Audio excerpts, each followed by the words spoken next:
National reporter slams Nike's $16 million campaign for dumb Caitlin Clark move. Caitlin Clark is a perfect fit as a Nike athlete. The competitive fire that she has within her burns brighter every single day. CC has put in the work, she has put in the hours, and she's here to show the fruits of her labor. However, her newest campaign with Nike was a big hit or miss.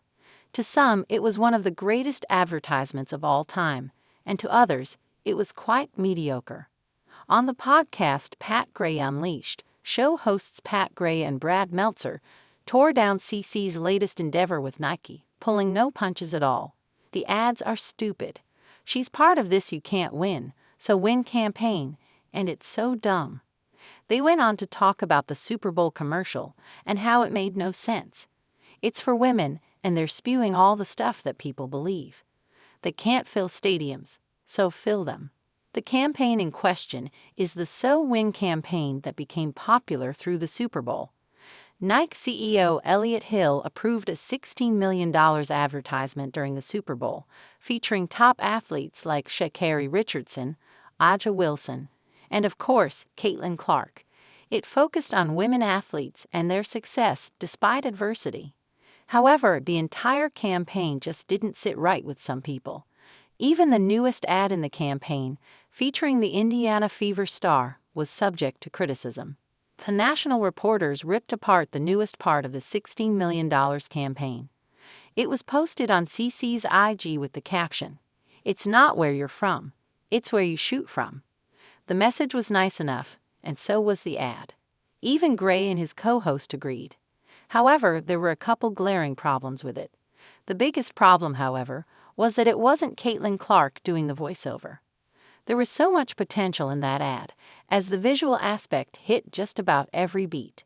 But without CC's own voice, it lost a bit of the personal touch that it needed. Nike's ad campaign, even through criticism, has been highly successful. The WNBA is rising in popularity, and women's sports are on the up. However, the analysts pointed out some major issues with the league. The Indiana Fever has been the hub for a massive shift in WNBA fortunes.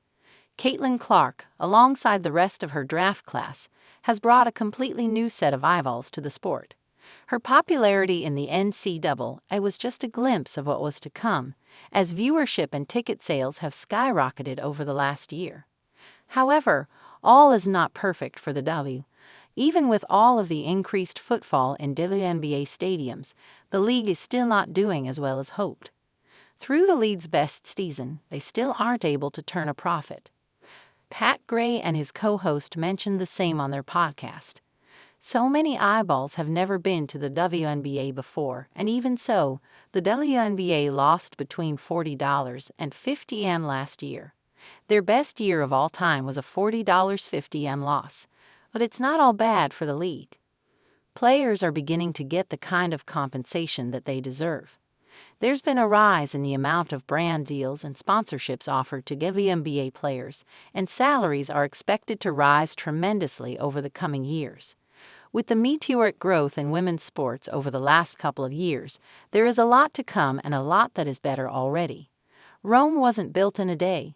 It takes time to turn heavy losses into profit. But the W is at least headed in the right direction.